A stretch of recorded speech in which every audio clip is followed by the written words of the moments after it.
Hi, this is Bhavna and you are watching good returns. Good returns पर सौदा खरा खरा देख रहे हैं आप, और मेरे साथ mister Ravi Singh, senior market expert, जुड़ चुके हैं। इस हफ्ते कैसी मार्केट रहने वाली है, क्या मार्केट की रेंज चल रही है, पहले सेगमेंट में हम लोग ये डिस्कस करेंगे। उसके बाद हम एक स्पेसिफिक स्टॉक के बारे में डिस्कस करेंगे रवि जी से। उसके बाद फिर हम लोग बात करेंगे, आप लोगों के जो क्वेश्चंस आपने हमसे पूछे हैं उनको हम डिस्कस करेंगे। और उसके बाद थर्ड सेगमेंट में और फाइनल सेगमेंट में हम लोग बात करेंगे आने वाले आईपीओस की, कि क्या आपको उसमें पैसा लगाना चाहिए या नहीं लगाना चाहिए। लेकिन शो शुरू करने से पहले मैं एक बार आपको बता देती हूँ कि अगर आपकी कोई क्वेरी है, आप किसी स्पेसिफिक स्टॉक पर अगर अपना सवाल पूछना चाहते हैं, तो आप 9354831271, जो कि आपकी स्क्रीन पर विजिबल भी है, इस नंबर पर आप व्हाट्सएप करके अपना सवाल पूछ सकते हैं। अपना सवाल पूछते वक्त आप अपना नाम, आपकी लोकेशन जहां आप रहते हैं, और जो भी आपका स्टॉक है, जितने पे आपने खरीदा है, उसमें आप क्या एडवाइस लेना चाहते हैं, वो आप एक अच्छी तरीके से एक अपना क्वेश्चन बना के आप भेज सकते हैं हमें व्हाट्सएप पर। और हम लोग पूरा ट्राई करेंगे कि अगले एपिसोड में हम आपका वो क्वेश्चन जरूर लें और रवि जी से उसका आंसर जानने की हम कोशिश करेंगे। तो रवि सर, हाय, एक बार फिर से आपका स्वागत है। थैंक यू भावना मैम, मुझे दोबारा बुलाने के लिए। और पिछला एपिसोड तो आपका बहुत हिट रहा, बहुत सी क्वेरीज आई हैं। शायद हम उतनी क्वेरी नहीं ले पाएंगे, लेकिन कोशिश करेंगे कि उस टाइप की जनरल क्वेरीज ले सकें जिससे कि लोगों को आंसर मिल सके। तो धन्यवाद यहाँ पर बुलाने के लिए। बिल्कुल। तो चलिए, बिना टाइम को गवाए हम लोग जल्दी से शो की शुरुआत कर लेते हैं। सर, हम स्पेसिफिक मार्केट आज कैसी रही हम उसकी बात नहीं करेंगे। हम लोग बात करेंगे पूरे हफ्ते में मार्केट की रेंज क्या चल रही है। देखिए, अगर हम निफ्टी की बात करें तो 24,500 से 24,650 ये चल रहा है निफ्टी का रेंज। बैंक निफ्टी की बात करें तो 52,400 से 52,600 के बीच में है। सेंसेक्स की अगर हम लोग बात करें तो 80,500 से 81,000 के बीच में सेंसेक्स चल रहा है। यानी कि एक रिकॉर्ड तेजी तो देखने को मिल रही है बजट से पहले। इस हफ्ते इन्वेस्टर्स क्या कुछ ध्यान रखें, क्या टारगेट प्राइस आप मार्केट के लिए देना चाहेंगे? देखिए, सबको डर किस बात का लग रहा है? सबको डर इस बात का लग रहा है कि बजट से पहले मार्केट गिर जाएगा। ये डर है, सब हम्म जगह ये न्यूज़ आपने देखी है। हम्म। खासतौर से जो लोग हमारे सोशल मीडिया पे वो रील्स देख के एंटरटेन होते हैं, वो इस तरीके के डर पे जो है वो फंस जाते हैं। बिल्कुल। इस समय मार्केट में कोई डायरेक्शन डाउन का नहीं है। और अगर डाउन है तो मैं आपको लेवल्स बताता हूँ, उस लेवल्स को नोट कर लीजिए, उसका ध्यान रखिए। पहला, इस समय 24,300 के नीचे जब तक मार्केट क्लोज नहीं करता तब तक मार्केट में कोई भी डाउनफॉल आने के चांसेस नहीं है। यानी कि 24,300 एक यहाँ पर स्ट्रॉन्ग सपोर्ट की तरीके से है। अब रेजिस्टेंस की बात करें, मार्केट कितना जा सकता है? देखिए, मार्केट 25,000 तो छुएगा। बजट से पहले या बजट के बाद एक बार को जो ये अपवर्ड मोमेंटम, इसमें 300-400 पॉइंट का अपवर्ड मोमेंटम और दिखाई देगा, तो 25,000 के लेवल्स हम जल्दी छूते हुए नजर आएंगे। दूसरी तरफ आपने बैंक निफ्टी की बात करी। बैंक निफ्टी के लेवल्स को देखें तो जब तक 51,800 51,800 के नीचे मार्केट क्लोज नहीं करता और 2 दिन सस्टेन नहीं करता, तब तक डाउनफॉल आने के चांसेस बहुत कम हैं। अपसाइड की अगर आप बात करें तो मुझे लगता है कि 53,500 और 54,000 के लेवल वापस दिखाई देंगे। और डिप पे बाय की स्ट्रैटेजी रखिए। कुछ सेक्टर में आपको प्रॉफिट बुकिंग जरूर देखने को मिल रही है, लेकिन घबराने की जरूरत नहीं है। मार्केट में बने रहिए और डरने की जरूरत नहीं है। जितना डर हो रहा है उन सबको सुनिए, लेकिन दूसरे कान से निकाल दीजिए, क्योंकि मार्केट में अभी बहुत बड़ा करेक्शन आने के चांसेस नहीं है जब तक ये लेवल टूटते नहीं है। बिल्कुल। सो इन सारी चीज़ों का आप ध्यान रखिए, और मैं आप लोगों से ये उम्मीद भी करती हूँ कि आप, अगर आपको समझ नहीं आया है जो भी आपको पॉइंट्स बताए गए हैं, या तो आप वीडियो को आप पीछे ले जाके आप सुन सकते हैं, अदरवाइज आप अपने साथ एक कॉपी पेन आप ज़रूर रखिएगा, ताकि आप जो भी टारगेट्स आपको दिए जा रहे हैं आप उनको नोट डाउन कर सकें। अगला सर, हम लोग बात करेंगे इरिडा शेयर की। हम लोग बात करेंगे, अभी हाल ही में शुक्रवार को कंपनी का रिजल्ट जारी हुआ है। 30% का नेट प्रॉफिट कंपनी को हुआ है। और उसके बाद अगर हम सोमवार की बात करें, तकरीबन 286 का लेवल था, वो टच कर लिया था। आज 272 के लेवल पर है, 5% ये डाउन जा चुका है। इसके लिए रिवाइज टारगेट प्राइस आप क्या देना चाहेंगे, और इस शेयर पर सर क्या स्ट्रैटेजी निवेशकों को अपनानी चाहिए? देखिए भावना जी, मुझे ऐसा लगता है ये करेक्शन अच्छा करेक्शन है, क्योंकि मुझसे सारे लोग पूछते हैं कि कब खरीदे कब रेडा को। खरीदे? तो मैं ये कहता हूँ कि भाई थोड़ा करेक्शन आ जाए, करेक्शन आ जाए। अच्छी बात है कि टारगेट अचीव करने के बाद करेक्शन आया, यानी कि 270, 75, 265 ये लेवल्स अब आपके लॉन्ग टर्म के लिए फिर से इंटरेस्टेड हो रहे हैं। और हम्म। टारगेट क्या होगा? 330 रुपए का टारगेट है। तो यहाँ पर अगर आप शेयर में, जैसे जब रिजल्ट आया था तो मैंने बोला था कि 20-30% प्रॉफिट बुक कर लीजिए। राइट। अगर आपने नहीं बुक किया तो हम्म। अब कोई बात नहीं, छोड़ दीजिए, वापस री एंट्री कर लीजिए। 330 का टारगेट आपको जल्द देखने को मिलेगा। कोई घबराने का जरूरत नहीं है। रही स्टॉप लॉस की बात, 255 260 के स्टॉप लॉस से इस स्टॉक में बने रहिए। और मुझे लगता है कि जो न्यूज़ है, जो रिजल्ट आया ना, एक बार को रिजल्ट को वापस रीड करिए। हाइलाइट्स तो वैसे भावना जी ने बता दिए, प्रॉफिटेबिलिटी अच्छी हुई है, एबिटा मार्जिन अच्छा गए हैं, कंपनी अच्छा परफॉर्म कर रही है, इसीलिए 30 रुपए का शेयर आज 300 रुपए के पास पहुंच चुका है और अभी भी कोई ग्रोथ में कमी देखने को नहीं मिल रही। तो मुझे लगता है कि यहाँ पर इरडा में अभी आप बने रहिए और फ्रेश बाय के जो लेवल बताए हैं इनका जरूर ध्यान रखिए। ठीक है, टारगेट प्राइस सर आपने दिया है 330 रुपए। 330 रुपए का, 330 रुपए का टारगेट प्राइस है, आज 272 के लेवल पर ये आ चुका है। सो एक अच्छा मौका आप लोगों के लिए रह सकता है। अगर आपके पोर्टफोलियो में ये शेयर नहीं है तो आप इसको जरूर ऐड कर सकते हैं। अब सर बढ़ते हैं अपने अगले सेगमेंट की तरफ और हम ले लेते हैं थोड़ा सा हमारे व्यूवर्स के क्वेश्चन राउंड्स। अगर मैं एक स्पेसिफिक नंबर अगेन मेरे पास नहीं है, लेकिन लास्ट जो हमने एपिसोड किया था और लास्ट वीक हम लोग एक ही एपिसोड रिकॉर्ड कर पाए थे क्योंकि सर थोड़ा सा वेकेशन पे गए थे, थोड़ा सा बिजी थे। तो अगर सर उसकी बात करें तो हमारे पास 1000 क्वेश्चंस आए हैं व्हाट्सएप के ज़रिए और उसके अलावा अगर हम कमेंट्स की बात करें तकरीबन हमारे पास 2000 के आसपास कमेंट्स रहे हैं हमारे लास्ट वाले एपिसोड पे। मैं आप सभी से गुजारिश करूंगी, आप कमेंट करते हैं, अब बहुत अच्छी बात है, आप लोगों का प्यार है, विश्वास है, लेकिन अगर आपका कोई क्वेश्चन होता है तो क्वेश्चन के लिए मैं एक बार फिर से नंबर रिपीट कर देती हूँ, 9354831271। स्क्रीन पर ये नंबर है, इस पर आप अपना क्वेश्चन पूछ सकते हैं। शो के बारे में आपको कोई सजेशन है या शो के बारे में आप कुछ कहना चाहते हैं वो आप हमें कमेंट के जरिए बता सकते हैं, लेकिन स्टॉक पर अगर अपना सवाल पूछना है तो मैं आप लोगों को यही सजेस्ट करूंगी कि प्लीज़ आप हमें व्हाट्सएप के जरिए पूछें ताकि हम वहां से आपका क्वेश्चन पिक कर सकें रवि जी से उस पर आंसर जानने के लिए। लेकिन मैं इसमें एक और चीज़ अपडेट कर दूं, जो कम्युनिटी अभी चल रही है, जैसे मेरे पास स्टॉक की कम्युनिटी है, कुछ इन्वेस्टर उस पर अटैच हैं, आपके इस प्रोग्राम को इतना लाइक किया कि कम से कम 3000 कमेंट जो है वो मुझे आए हुए हैं। अरे मैं आप लोगों को हाथ जोड़ के धन्यवाद करता हूँ कि आप लोगों ने इतना लाइक किया इस प्रोग्राम को, और बिलीव करिएगा कि ये प्रोग्राम सिर्फ आपके लिए है और आपकी जो भी रिक्वायरमेंट्स हैं उसको हम लोग धीरे धीरे फुलफिल करेंगे। हम भी स्टार्ट कर रहे हैं, आप भी स्टार्ट कर रहे हैं, तो दोनों लोग साथ बढ़ेंगे। दूसरा, जल्दी मैं कोशिश करूंगा कि आप लोगों को क्वेरी के जो लाइव क्वेरीज आपकी आती हैं उसको भी कुछ मैं सोल्यूशन लेकर आऊं, जिससे कि आप लोगों को आंसर मिल सके। और शो पे के दौरान तो हम चर्चा करेंगे। अपना नाम भी लिख के जरूर भेजिए, जगह लिख के भेजिए, क्वेश्चन लिख के भेजिए, जिससे भावना जी से कहूंगा कि नाम सुनने में, देखिए जब भी मैं वीडियो देखता हूँ और नाम सुनता हूँ, कोई नाम से फोन आता है तो बड़ा अच्छा लगता है। तो मुझे लगता है कि चलो मेरी क्वेरी ली गई है, तो आप लोगों से रिक्वेस्ट होगी कमेंट में जरूर डालिए। दर्शकों का एक बार फिर से शुक्रिया। स्क्रीन पर जो नंबर है आप उस पर अपना सवाल पूछ सकते हैं। सर फिलहाल हमारे पास जो पहला सवाल है वो फहीम खान का है, मुंबई से हैं।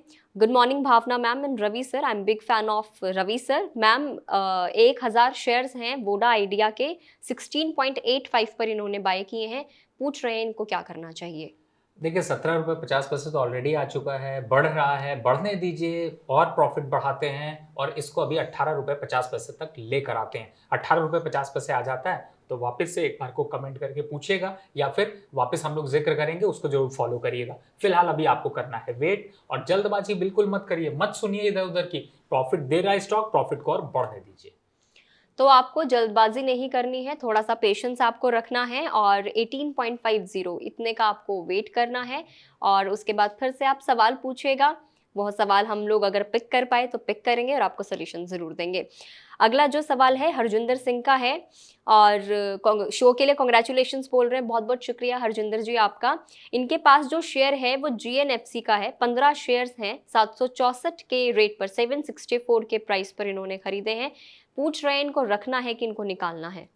देखिए शेयर बढ़िया है, अच्छे फंडामेंटल के साथ चल रहा है, ग्रोथ स्ट्रक्चर अच्छा, थोड़ी प्रॉफिट बुकिंग जरूर आई है, लेकिन बने रहिए। टारगेट है इसका 850 रुपए का और यहाँ पर आप घबराइए नहीं, थोड़ा सा और प्रॉफिट बुकिंग आ सकती है।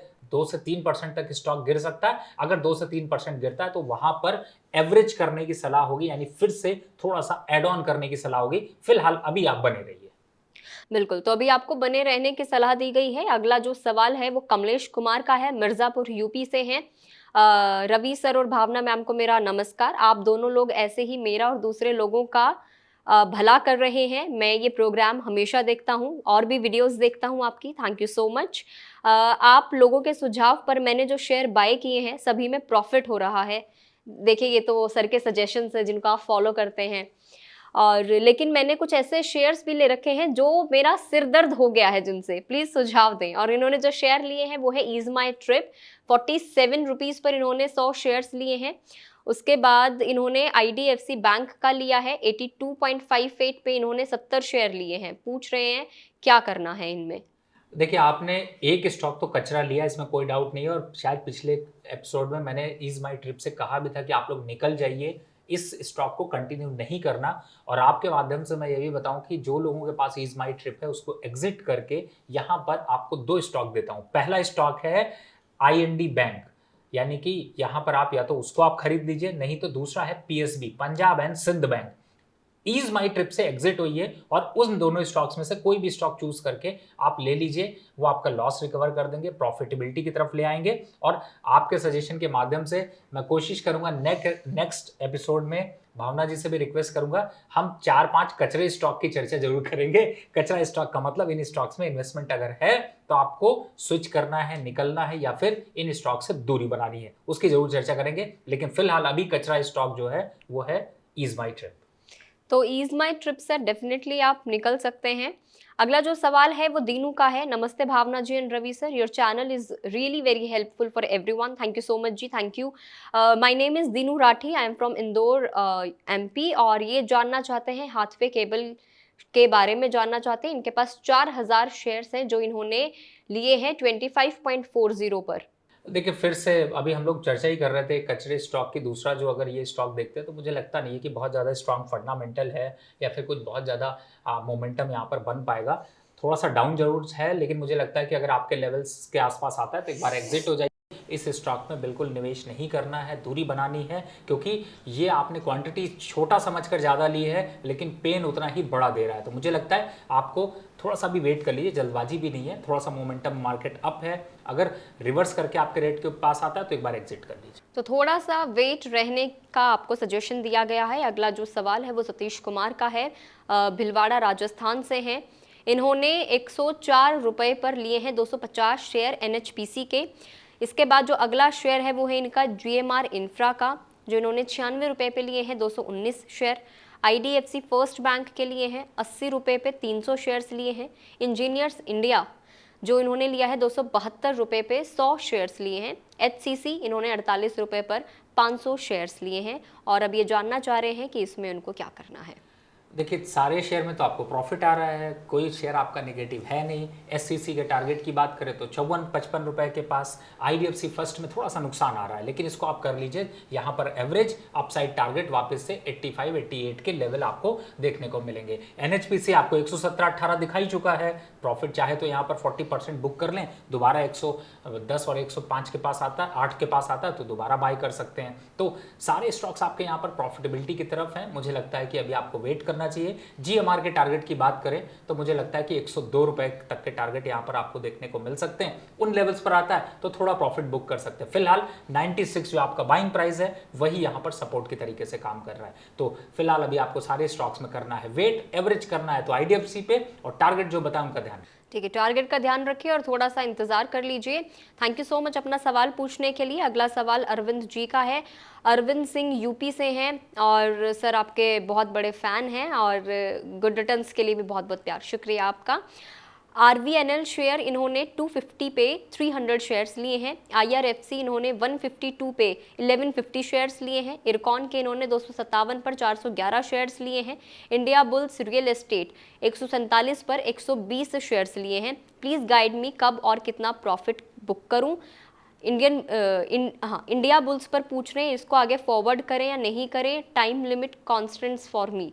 अच्छा, कोई टाइम लिमिट नहीं है, ये पूछ रहे हैं कि कब तक क्या इनको होल्ड करके रखना है। देखिए, सबसे पहले आप अपने IRFC, इरकॉन और RVNL इन तीनों को कंटिन्यू करिए, जल्दबाजी मत करिए। अभी बजट आने वाला है और बजट की एक्सपेक्टेशन से पहले इन स्टॉक्स में थोड़ा प्रॉफिट बुकिंग आएगा, लेकिन डरने की ज़रूरत नहीं है, स्टॉक को होल्ड करके रखिए। अब आते हैं कि आपका जो इंडिया बुल्स है इससे ज़रूर निकल जाइए, इसकी जगह पे आप NHPC को ऐड कर लीजिए, या फिर आप यहाँ पर IRB इंफ्रा, या फिर GMR इंफ्रा, या फिर KNR कंस्ट्रक्शन। 3-4 ऑप्शंस आपको लोगों को दिए हैं, उनमें शिफ्ट हो जाइए। कहने का मतलब सिर्फ इतना है कि इंडिया बुल से निकलना है और उससे आप निकल लीजिए, प्रॉफिट बुक कर लीजिए और अच्छा है कि आप इन स्टॉक्स में शिफ्ट कर जाइए जो कि आपको बजट की एक्सपेक्टेशन में थोड़े रिटर्न और चमकाते हुए नजर आए। बिल्कुल, अगला सवाल ले लेते हैं। अगला सवाल उषा का है, मुंबई से हैं। इनको एडवाइस चाहिए है टाटा के, इन्होंने टाटा इन्वेस्टमेंट, इन्होंने 7 शेयर्स लिए हैं 7240 पर। पॉलीकैब के इन्होंने लिए हैं 10 शेयर 6678 पर। देखिए फिलहाल तो आपका पोर्टफोलियो काफ़ी जो है वो मिक्स है, लेकिन मुझे ऐसा लगता है कि इन लेवल्स पर अभी जो मार्केट का ट्रेंड है उस पर सभी को मैं कहूँगा कंटिन्यू करें। कुछ एक आध दो में आपको ज़रूर जो है वो अच्छे लेवल्स नहीं है, लेकिन फिलहाल मार्केट चूंकि स्ट्रॉन्ग अप ट्रेंड में, इसलिए आप इन स्टॉक्स को अभी कंटिन्यू करें। नेक्स्ट वीक में हम जब हमारा प्रोग्राम होगा तो उस टाइम पे हो सकता है प्रॉफिट बुक करने की राय दें, तब तक अभी आप वेट एंड वॉच की पॉलिसी रखें।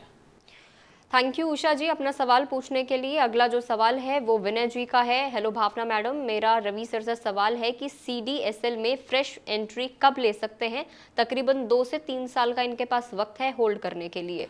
देखिए 30% की एंट्री तो आप करंट लेवल से ले सकती हैं। दूसरा एक स्टॉक और ऐड कर सकते हैं, उसका नाम है MCX। तो MCX और CDSL दोनों को आप यहाँ पर 40% ले लीजिए और जब अगर 3-4% का थोड़ा करेक्शन आ जाता है तो थोड़ा एवरेज ऑन कर लीजिएगा। और जहाँ तक आपने 3 साल का विजन रखा है, मुझे लगता है कि कम से कम आपको 34 से 35% के return year on year basis पे मिल सकते हैं। तो आप इन स्टॉक्स को कंटिन्यू रखिए, ऐड ऑन कर लीजिए MCX को भी। ठीक है, आप ऐड ऑन कर सकते हैं और इनको कंटिन्यू भी कर सकते हैं। अगला सवाल दिल्ली से पूछ रहे हैं, बाबूलाल पूछ रहे हैं और सर आपके व्यूज़ जानना चाहते हैं येस बैंक पे और कैनरा बैंक पे। पूछ रहे हैं कि फ्यूचर में इनमें कितनी क्वांटिटी में इनको खरीदा जा सकता है, टारगेट प्राइस इनका क्या कुछ रहेगा लॉन्ग टर्म के लिए। देखिए येस बैंक से तो बनानी है आपको दूरी, मैं बिल्कुल सजेशन नहीं दूंगा। फंडामेंटल बहुत स्ट्रांग नहीं है, छोटा मोटा उथल पुथल का न्यूज़ आता रहता है जिसकी वजह से इम्पैक्ट होता है, लेकिन यहाँ पर इससे बना लीजिए दूरी। खरीदा नहीं है तो मत खरीदिए, आप सभी के लिए यही राय। 18 रुपये 20 रुपये देख करके ये मत समझिए सस्ता है, चुभता है अगर आपका नुकसान बढ़ता है। अब कैनरा बैंक की बात करें, वो ज़्यादा स्ट्रांग है और अपसाइड यहाँ से देखें तो 17 से 18% का मोमेंटम दिखा सकता है। करंट लेवल पर कंसोलिडेशन हो रहा है, थोड़ी प्रॉफिट बुकिंग और आ रही है और यहाँ से 2 से 1 रुपये नीचे गिरने के बाद और ज़्यादा स्ट्रांग बेस बनेगा। तो यहाँ पर कर लीजिए इसमें खरीदारी और अपसाइड के मोमेंटम में ये स्टॉक आपको 16-17% का गेन आने वाले 6 से 8 महीने में दे सकता है।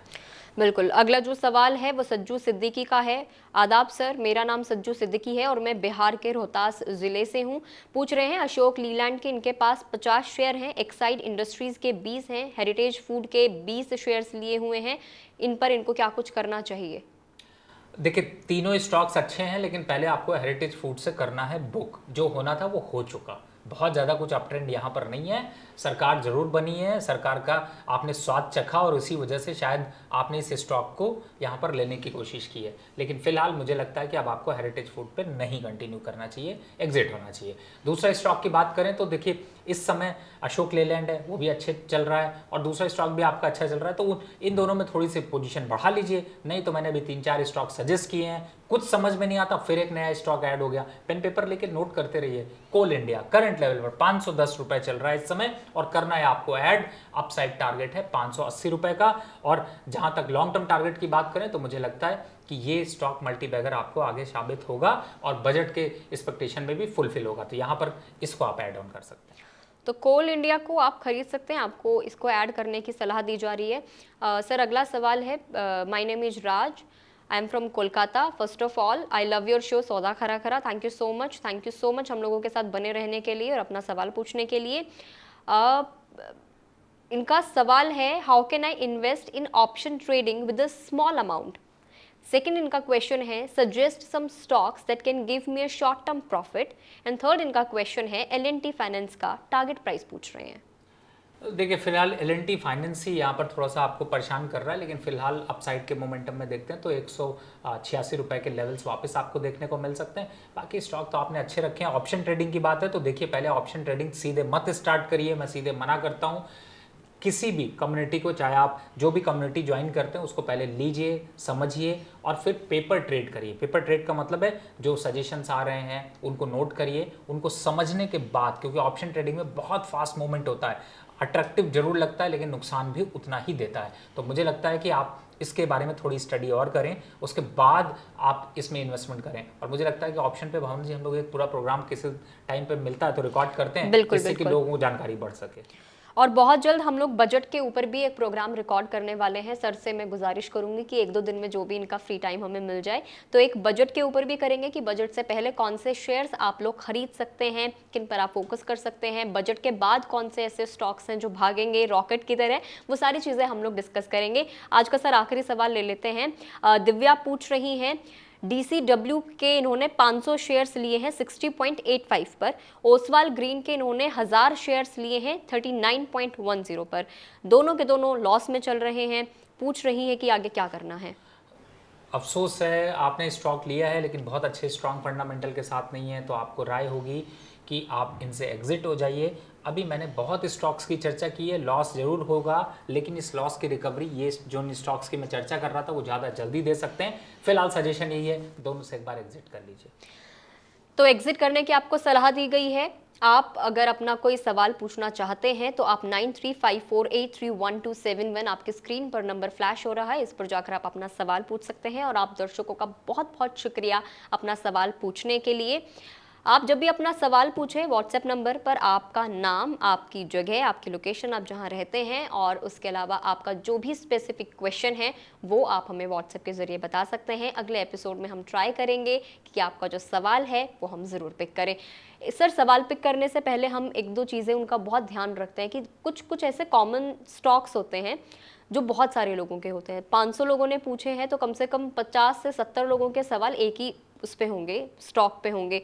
सो सारे के सारे दर्शक, उनसे हमारा यही एक गुजारिश रहेगी कि आपका अगर कोई स्टॉक है, वो आपका क्वेश्चन हम लोग नहीं ले पाए लेकिन आपके ही स्टॉक की बात हो रही है, लेट्स से NHPC के स्टॉक की हम लोग बात करें और आपके पास है, आपका सवाल पिक नहीं हुआ है, तो आप उसको अपने पोर्टफोलियो के हिसाब से आप थोड़ा सा मैनेज कर लीजिए। सर आप और क्या कहना चाहेंगे, क्या एडवाइस देना बिल्कुल चाहेंगे? सही कहा। देखिए मैं कुछ कॉमन स्टॉक्स जिनकी बात कर लेता हूँ, आपने अब जब बात करी है जिसमें कि आपके पास NCC, NMDC, NHPC, REC, PTC, ये सारे स्टॉक्स की चर्चा हम लोग लगभग करते ही करते हैं। और इन स्टॉक्स में कॉमन, जैसे हमने अभी आज इस एपिसोड में जितने स्टॉक्स की चर्चा करी है, जनरली मैंने देखे क्वेश्चंस वही हैं। हाँ, हम लोग क्षमा इसलिए मांग लेते हैं क्योंकि आपके नाम नहीं ले पाए हैं, बस यही है। लेकिन स्टॉक्स आपका लिया है, किसी का कुछ 1-2 रुपए ऊपर है, कुछ 1-2 रुपए नीचे है, लेकिन जो इन स्टॉक्स की जिनको वेट करने को बोला उनको वेट करिए। अब जैसे मैंने ईज माई ट्रिप की बात की, DCW की आपने बात करी, इन स्टॉक्स में तो एग्जिट करके दूसरे स्टॉक्स पे स्विच कर जाइए। जो स्विच वाले स्टॉक्स हैं वो भी बताएं।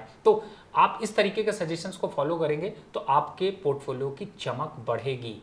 और अगर आप सोचेंगे कि नहीं मेरा सवाल तो लिया नहीं, मेरे को बताया नहीं है, देखिए क्वेश्चन वही है, थोड़ा सा ऊपर नीचे आपके लेवल्स हैं, लेकिन मैंने लेवल्स को ध्यान रखकर ही ये बात आपको बताई। बिल्कुल, तो आप इन सारी चीज़ों का ध्यान रखिए और अपने जो सवाल हैं वो पूछते रहिए और शो को अपना प्यार आप ऐसे ही देते रहिए। चलिए अपने लास्ट सेगमेंट की तरफ बढ़ते हैं, IPO स्पेशल की बात करेंगे। इस हफ्ते हम लोगों ने जो पिक करे हैं वो हमने 4 IPOs पिक करे हैं जिनमें एक FPO भी है। उनके बारे में चलिए डिस्कस करते हैं। सर जो पहला है IPO वो है तुनवाल ई मोटर्स लिमिटेड का, नाम से ही क्लियर है, इलेक्ट्रिक व्हीकल मैन्युफैक्चरिंग कंपनी है। 15 जुलाई से ये ओपन हो चुका है, 18 जुलाई तक आप इसमें निवेश कर सकते हैं। IPO का साइज है 115.64 करोड़ रुपीज़ का और इसका जो प्राइस बैंड है वो है 59 रुपीज़ का। 200 शेयर्स का इसका लॉट साइज है। तो सर इसके ऊपर आपका क्या कुछ सजेशन रहेगा? देखिए फिलहाल तो जिस हिसाब से मार्केट का मूवमेंट है उसमें ये IPO अच्छा लग रहा है, बैलेंस शीट भी इनकी ठीक ठाक है, तो मुझे लगता है कि बिल्कुल आपको अप्लाई करना चाहिए। अप्लाई के दिन की स्ट्रैटेजी जैसे ही होगी, अभी चूंकि हम लोग आगे प्रोग्राम रिकॉर्ड करेंगे तो ज़रूर आपको बताएंगे, लेकिन आप इसको कंसिडर करिए और आपको यहाँ पर अप्लाई ज़रूर करना चाहिए। बिल्कुल। अगला जो आईपीओ है वो है मैकॉप्स टेक्नोलॉजीज़ का आईपीओ है। 2019 में इस कंपनी की शुरुआत हुई थी और ये जो स्पेशली डील करती है, ये मेंस ग्रूमिंग के प्रोडक्ट ऑफर करती है ये कंपनी। अगर हम इसके सब्सक्रिप्शन की बात करें तो 16 जुलाई से इसका सब्सक्रिप्शन ओपन हो गया है। आईपीओ का जो साइज़ है वो 19.46 करोड़ रुपीज़ का है। एसएमई आईपीओ है और प्राइस बैंड 71 से 75 रुपीज़ पर शेयर तय किया गया है। लॉट साइज़ 600 शेयर्स का है। सर, आपकी राय? देखिए, प्रोडक्ट का मज़ा लीजिए, इन्वेस्टमेंट करने की मत सोचिए। कुछ कंपनीज ऐसी भी होती हैं जिनमें कि आपको अभी थोड़ा सा दूरी बनाकर रखनी चाहिए। तो मुझे लगता है कि यहाँ पर इस स्टॉक को अभी छोड़ दीजिए, और भी बहुत से आईपीओज आ रहे हैं जिसमें कि आप निवेश कर सकते हैं। बिल्कुल। अगला जो आईपीओ है वो कटारिया इंडस्ट्रीज़ का है। 16 से 19 जुलाई तक के लिए सब्सक्रिप्शन के लिए ओपन रहेगा। आईपीओ का साइज़ 54 करोड़ रुपीज़ का है। कंपनी की तरफ से जो शेयर्स का प्राइस बैंड रखा गया है वो 91 से 96 रुपीज़ पर शेयर रखा गया है। आईपीओ के लिए जो लॉट साइज़ है वो 2000 शेयर्स का है। सर, कटारिया इंडस्ट्रीज़ के ऊपर आपकी क्या राय रहेगी? देखिए, लिस्टिंग गेन के लिए यहाँ पर अप्लाई कर सकते हैं, लेकिन अभी चूंकि इसमें अब और अपडेट आएंगे, किस तरीके से इसका ग्रे मार्केट प्राइस होता है और कितना सब्सक्रिप्शन जाता है, वो खास तौर से इंपॉर्टेंट है। अगर दुगना सब्सक्रिप्शन होता है तो ज़रूर यहाँ पर अप्लाई करिएगा। तो लास्ट डे के लिए आप ये बचा कर रखिए, उस दिन हम लोग जब अपडेट देंगे अगले एपिसोड में तो आप उस पर कंसिडर कर सकते हैं। और अगर नहीं भी होता तो अगर 2 गुना से ज़्यादा का सब्सक्रिप्शन होता है तभी आप अप्लाई करिएगा, नहीं तो इग्नोर करेंगे। बिल्कुल। अगला जो हमारा आईपीओ है, फोर्थ आईपीओ संस्टार लिमिटेड आईपीओ है और ये liquid glucose, dried glucose, solid और दूसरे सब्सटेंस बनाने वाली अहमदाबाद की कंपनी है।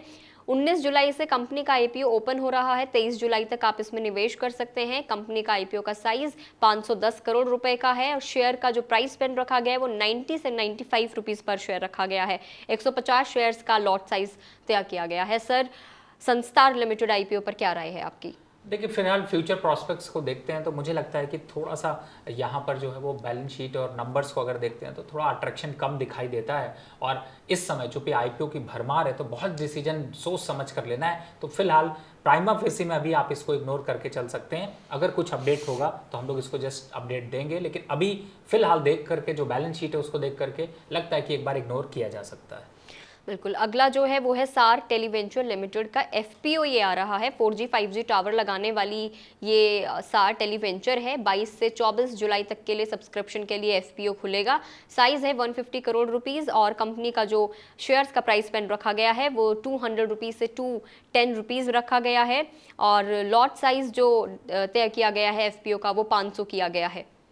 देखिए, मुझे लगता है भावना जी, इसकी एक बार बैलेंस शीट देखेंगे तो शायद मेरे ख्याल से उतना अट्रैक्शन आपको नहीं लगेगा कि एफपीओ में निवेश करना चाहिए। और फिलहाल अभी सार टेलीवेंचर के लास्ट को देखते हैं तो बोरोइंग बहुत ज़्यादा बढ़ गई है और बोरोइंग की लिमिट काफ़ी अपसाइड है। तो मुझे लगता है कि बिल्कुल इस एफपीओ में अप्लाई मत करिए, इग्नोर करिए, क्योंकि अभी बहुत ज़्यादा कुछ अट्रैक्शन यहाँ पर दिखाई नहीं दे रहा है। फंसिए नहीं, मार्केट यहाँ पर फंसी है, ज़्यादा अच्छे रिटर्न्स दे सकती है, ज़्यादा अच्छे आईपीओ आ रहे हैं, उन पर ध्यान रखिए। फिलहाल सार टेलीवेंचर को इग्नोर करिए। ठीक है, तो हमारा ये वाला सेगमेंट आईपीओ सेगमेंट भी यहीं पे ख़त्म होता है। और आपका अगेन मैं आप लोगों से यही गुजारिश करना चाहूँगी, एक तो आप लोग सौदा खरा खरा को इतना प्यार देते हैं उसके लिए बहुत बहुत शुक्रिया। अगर आपका स्टॉक पर कोई सवाल है तो आप 9354831271 पर हम लोगों से सवाल पूछ सकते हैं। अगले एपिसोड में बहुत एकदम ट्राई करेंगे कि आपका सवाल हम लोग पिक करें, रवि जी से उसके बारे में डिस्कस करें। तो इस शो में इतना ही। Ravi sir, thank you so much हम लोगों के साथ बने रहने के लिए और दर्शकों की इतनी जो प्रॉब्लम है उनका सोल्यूशन निकालने के लिए। जी, बहुत बहुत धन्यवाद। सो हर ट्यूसडे और थर्सडे आप सौदा खरा खरा गुड रिटर्न्स के यूट्यूब चैनल पर जाकर देख सकते हैं। फेसबुक के जरिए अगर आप हम लोगों से जुड़े हुए हैं तो फेसबुक पेज पर जाकर भी आप वीडियो को देख सकते हैं और आपके जो भी सवाल है वो आप हम लोगों से पूछ सकते हैं। स्क्रीन पर नंबर लगातार फ्लैश हो रहा है। आप लोग इसी तरीके से हमारे शो को और हमारे चैनल को प्यार देते रहिए। हम लोग एकदम ट्राई करेंगे कि आपके ज़्यादा से ज़्यादा जो भी आप लोगों के सवाल होते हैं उनका सोल्यूशन हम इस शो के जरिए आपको देने की ट्राई करें। बहुत जल्द हम बहुत सारे चेंजेस भी कर रहे हैं, उन चेंजेस के बारे में मैं आपको बताते रहेंगे। आपका शो को लेकर अगर कोई सजेशन है वो आप हमें कमेंट सेक्शन में लिख सकते हैं। थैंक यू सो मच हम लोगों के साथ बने रहने के लिए। अगले एपिसोड में फिर आपसे मुलाकात करेंगे।